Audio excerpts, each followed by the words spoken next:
যাদের আত্মত্যাগের বিনিময়ে আজকে এই জাতির মুক্তির রাস্তা তৈয়ার হয়েছে, ভাগ্যের পরিবর্তনের আশা জেগেছে, সেই আবু সাঈদ মুগ্ধ সহ সকল শহীদদের রুহের মাগফিরাত কামনা করছি। যারা অসুস্থ অবস্থা হসপিটালে আছে, দ্রুত তাদের সুস্থতা কামনা করছি। তাদের অভাব এবং প্রয়োজন আল্লাহ তার গাইবী খাজানা থেকে পুরা করুক, সবাই বলেন আল্লাহুম্মা আমিন। সাথে সাথে স্মরণ করছি এই দেশ ও মাটির জন্য ৭১-এ যারা জীবন দিয়েছিল সকল শহীদদেরকে শ্রদ্ধা ভরে স্মরণ করছি। সংগ্রামী বন্ধুগণ, আজকে সমাবেশ কি এবং কেন ইতিপূর্বে বক্তাদের আলোচনার মাধ্যমে আমরা জানতে পেরেছি। এক কথায় যদি আমি বলি, এই ৫৩ বছরে আমরা বারবার এই দেশের নেতৃত্বের পরিবর্তন দেখেছি। কখনো সোনার বাংলা, কখনো সবুজ বাংলা। বিগত এই ১৫ বছরে দেখলাম ডিজিটাল বাংলা। কিন্তু এই মানুষের জাতির ভাগ্যের পরিবর্তন আমরা দেখি নাই। কারণটা কি? এর কারণ আমাদের শায়খ ও মুর্শিদ হযরত পীর সাহেব হুজুর চরমনাই নওয়ারাল্লাহু মারকাদাহু তিনি বলতেন, শুধু নেতার পরিবর্তনের মাধ্যমে এই জাতির ভাগ্যের পরিবর্তন হবে না, ততক্ষণ না পর্যন্ত নীতির পরিবর্তন হবে। এই ৫৩ বছরে ৫ বার দেশটা দুর্নীতিতে চ্যাম্পিয়ন হয়েছে। দেশের টাকা বিদেশে পাচার করে টিআইবির রিপোর্ট অনুযায়ী ২৮,৬০০,০০০ কোটি টাকা, বিশ্ব ব্যাংকের বাজেট অনুযায়ী এই টাকা দিয়ে ২০০ পদ্মা সেতু করা সম্ভব। আর ফ্যাসিবাদের বাজেট অনুযায়ী করলেও ৯২টার উপরে পদ্মা সেতু হওয়া সম্ভব। কাগজ কলমের হিসাবে এই টাকা দেশের থেকে বিদেশে পাচার হয়েছে। আমরা দেখেছি যেই যখন এই দেশে ক্ষমতায় আসছে, নিজের পৈতৃক সম্পত্তি মনে করে দেশটাকে বারবার লুটপাট করে ধ্বংসের দ্বার প্রান্তে পৌঁছেছে। ধ্বংসে পতিত হতে হতে এমন অবস্থায় গিয়ে উপনীত হয়েছিল, আমাদের ডিজিএফআই এর ২টা ফ্লোর নাকি নিয়ন্ত্রণ করত। জাতীয় নিউজে আসছে। এনএসআই এর একটা উইংস পরিচালনা করত। দেশের পক্ষে, মানুষের পক্ষে বা কোনো বিদেশি শক্তির বিরুদ্ধে যদি তাদের কথা যেত, বিশেষ করে ভারতের বিরুদ্ধে কোনো কথা বললে, এই ডিজিএফআই এবং এনএসআই এর সহযোগিতায় দিনে দুপুরে রাতের অন্ধকারে তাদেরকে গুম করা হতো, খুন করা হতো। হাত পাও বেঁধে পদ্মা, মেঘনা, যমুনার পদদেশে তাদেরকে নির্যাতিত করা হতো, আয়না ঘরে তাদেরকে নিপতিত করা হতো।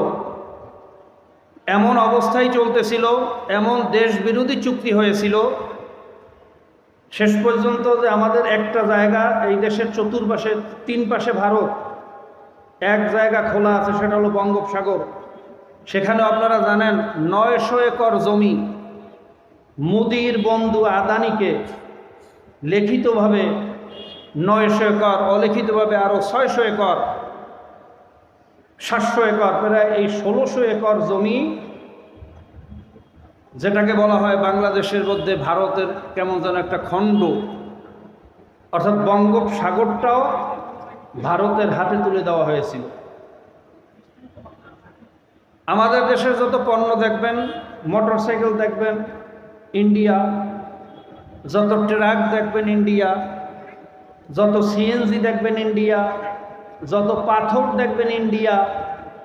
মানে এই দেশটাকে ইন্ডিয়ার একটা করদ রাজ্যে পরিণত করেছিল। আল্লাহ পাকের খাস মেহেরবানি। অনেকেই বলেন এইভাবে যদি চলতে থাকতো, সেই দিন বেশি দিন ছিল না, হয়তো আমরা শুনতাম যে বাংলাদেশের রাজধানী এখন আর ঢাকায় না, বাংলাদেশের রাজধানী হলো দিল্লি। এই কঠিন পরিস্থিতি থেকে আল্লাহ পাক যাদের উসিলায় আমাদেরকে রক্ষা করেছেন, আল্লাহ তাদের মর্তবা জান্নাতের উচ্চ মাকাম দান করুন। আর যাদের ষড়যন্ত্রের কারণে আবার সেই ভারতের কোলে উঠানোর জন্য যারা চেষ্টা করতেছে, আল্লাহ তাদেরকে হয়তো হেদায়েত করুক, নয়তো ধ্বংস করুক। সংগ্রামী বন্ধুগণ, আমি কবির ভাষায় যদি বলি, এই ভ্রান্ত সমাজ সামলাতে হলে হতে হবে সামাজিক। তাই মাটি, মানুষ ও মানচিত্রকে বুঝে নিতে হবে ঠিক।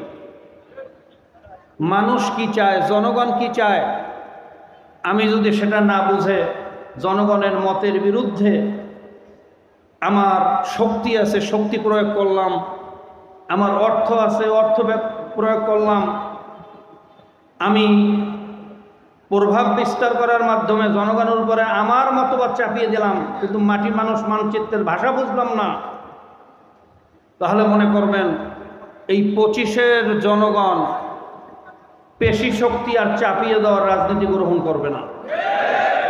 বিশেষ করে আমি বিএনপির বন্ধুদেরকে বলবো, সব জিনিসে না বলা বন্ধ করেন। আপনাদের একটা প্রবণতা হয়ে গেছে, জনগণ যেই প্রস্তাবে উঠে আপনারা বলেন না, যা বলেন না। আমরা 5 তারিখের পরে জনগণ দাবি করলো যে ফ্যাসিবাদের রেখে যাওয়া শক্তিশালী এবং শেষ চিহ্ন হলো চুপ্পু, এই চুপ্পুকে উৎখাত করতে হবে, আপনারা বললেন না। জনগণ দাবি করল 17 বার কাটাছিড়া করে যেই সংবিধানকে একটা দলীয় টালিখাতায় পরিণত করছে, যেই সংবিধানের উপরে ট্যাগ লাগিয়ে বিগত পতিত সরকার ফ্যাসিবাদ হতে সক্ষম হয়েছে, এই সংবিধানকে পরিবর্তন করতে হবে, সংবিধানের ভিতরে সংস্কার আনতে হবে, আপনারা বললেন না। জনগণ দাবি করল 4,500-এর উপরে ইউনিয়ন, অধিকাংশ ইউনিয়নের চেয়ারম্যান পালাতো, চেয়ারম্যান নাই, মেম্বার নাই, জনগণ দুর্বিষহ জীবন ভোগ করতেছে।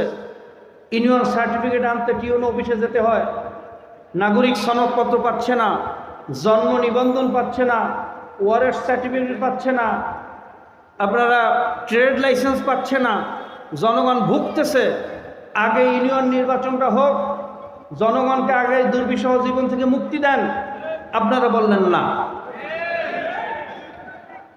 সব জায়গায় না বলতে বলতে আমি মনে করি জনগণ আপনাদেরকে বলবে আপনারাও না। কথা ঠিক না ভাই? ঠিক।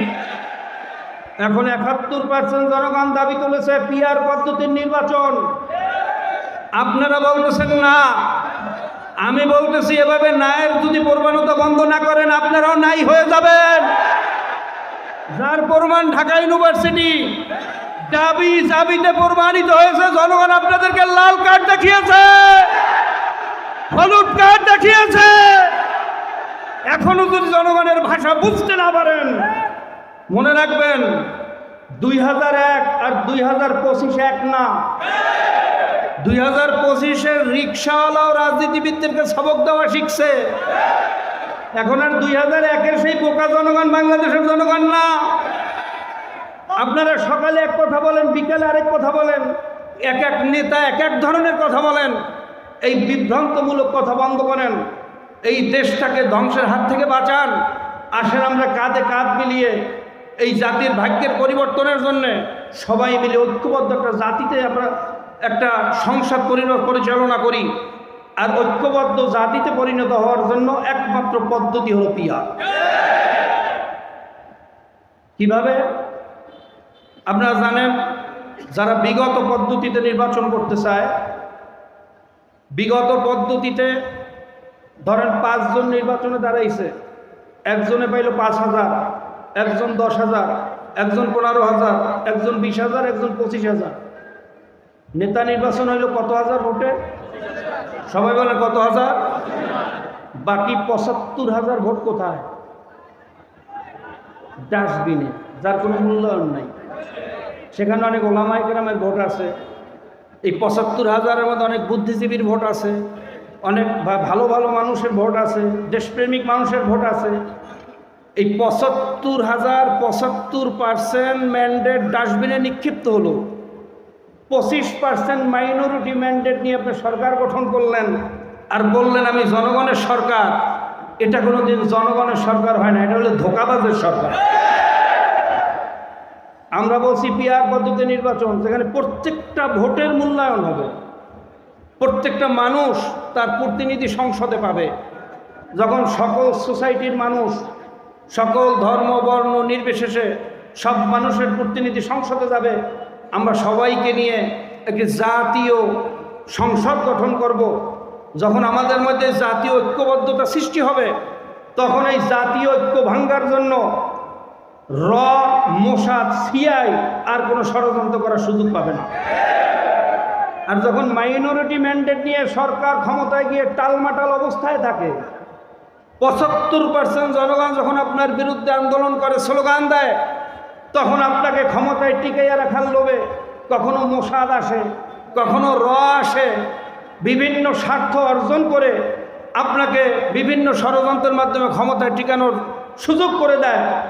আর এই সুযোগ গ্রহণ করতে গিয়ে জনগণ ধ্বংস হয়। এই ধ্বংসের থেকে দেশকে বাঁচাতে হলে একমাত্র পদ্ধতি হলো পিআর। কাজে আসুন, এতদিন যাই যা না বলছেন, এই নায়ের রাজনীতি বন্ধ করেন। সরারদি উদ্যানে আপনারা দেখেছেন জাতীয় মহাসমাবেশে, সেখানে শুধু ইসলামী আন্দোলন না, সেখানে শুধু ইসলামী দল না, হিন্দু, বৌদ্ধ, খ্রিস্টান সহ দেশপ্রেমিক উল্লেখযোগ্য বিএনপির বাইরে যারা জাতির নেতৃত্ব দিতেছে, এরকম গ্রহণযোগ্য উল্লেখযোগ্য বহু দল সেখানে ছিল। সেখানে সবাই পিআরের দাবি তুলছে। কিন্তু আপনাদের নেতা সালাউদ্দিন সাহেব কি বললেন? পিআর আবার কি? এটা খায় না মাথায় দেয়। কি আশ্চর্য বাবা, একজন জাতীয় লিডার, এতগুলো রাজনৈতিক দলের ব্যক্তিত্বরা ওখানে বক্তব্য দিচ্ছে পিআরের পক্ষে। বিশ্বের প্রায় 91টা দেশে পিআর পদ্ধতিতে নির্বাচন হচ্ছে, পিআর পদ্ধতিতে দেশ পরিচালনা হচ্ছে। দেশের 71% জনগণ পিআর পদ্ধতিতে নির্বাচন চায়। গতকালকে একটা রিপোর্টে দেখলাম 82% জনগণ চায়। আর আপনাদের নেতা বলতেছে খায় না মাথায় দেয়।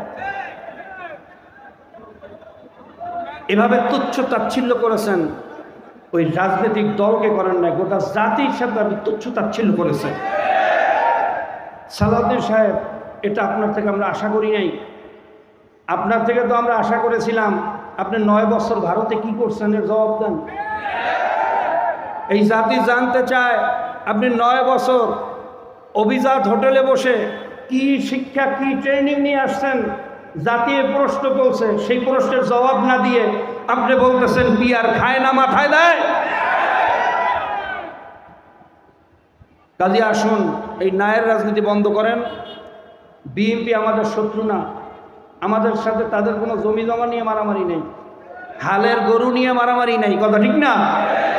কাজে আসুন, আমরা সবাই ভাই ভাই একত্রিত হয়ে এই দেশটাকে গড়ার জন্য ঐক্যবদ্ধ হই। আর আমরা জাতি যদি ঐক্যবদ্ধ হতে পারি, খোদার কসম খেয়ে বলতে পারি এই বাংলাদেশ হবে পৃথিবীর ভিতরে একটা শ্রেষ্ঠ দেশ। আল্লাহ পাক রব্বুল আলামিন আমাদের সকলকে এই দেশটাকে পৃথিবীর শ্রেষ্ঠ দেশ বানানোর জন্য আত্মনিয়োগ করার, কাজ করার, ঐক্যবদ্ধ হওয়ার তৌফিক দান করুন। এই আশাবাদ ব্যক্ত করে আজকে অনুষ্ঠানের আয়োজন যারা করছেন সকলকে আন্তরিক মোবারকবাদ জানিয়ে এই প্রচণ্ড বৃষ্টি